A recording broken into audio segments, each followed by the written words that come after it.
ಗುಜರಾತ್ನ ಅಹಮದಾಬಾದ್ನ ಸರ್ದಾರ್ ವಲ್ಲಭಭಾಯಿ ಇಂಟರ್ನ್ಯಾಷನಲ್ ಏರ್ಪೋರ್ಟ್ನಿಂದ ಹೊರಟ ಕೊನೆ ಕ್ಷಣದ ವಿಡಿಯೋ ಲಭ್ಯವಾಗಿದೆ.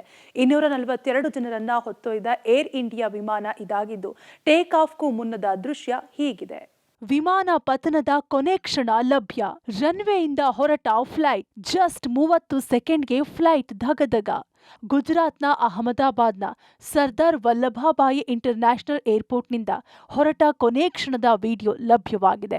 242 ಜನರನ್ನ ಹೊತ್ತೊಯ್ದ ಏರ್ ಇಂಡಿಯಾ ವಿಮಾನ ಇದಾಗಿದ್ದು, ಟೇಕ್ ಆಫ್ಗೂ ಮುನ್ನದ ದೃಶ್ಯ ಹೀಗಿದೆ.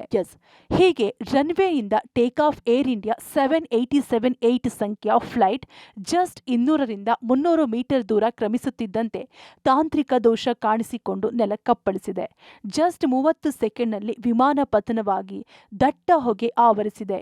ಮುಗಿಲೆತ್ತರಕ್ಕೆ ಬೆಂಕಿ ಕಾಣಿಸಿಕೊಂಡಿದ್ದು ಎಲ್ಲವೂ ಸರ್ವನಾಶವಾಗಿದೆ. ಏರ್ಪೋರ್ಟ್ನ ರನ್ವೇ ಸಿಸಿ ಕ್ಯಾಮೆರಾದಲ್ಲಿ ಈ ದೃಶ್ಯ ಸೆರೆಯಾಗಿದ್ದು, ಮೊದಲಿಗೆ ಟೇಕ್ ಆಫ್ ದೃಶ್ಯ ಕಾಣಿಸಿದ್ರೆ ನಂತರ ಕೆಳಮುಖವಾಗಿ ಫ್ಲೈಟ್ ಅಪ್ಪಳಿಸಿದೆ. ಬೆಂಕಿ ಕಾಣಿಸಿಕೊಂಡ ದೃಶ್ಯ ಸಿಕ್ಕಿದೆ. ನಿಜಕ್ಕೂ ಈ ದೃಶ್ಯ ನೋಡುಗರನ್ನೇ ಬೆಚ್ಚಿ ಬೀಳಿಸುವಂತೆ ಮಾಡಿದೆ.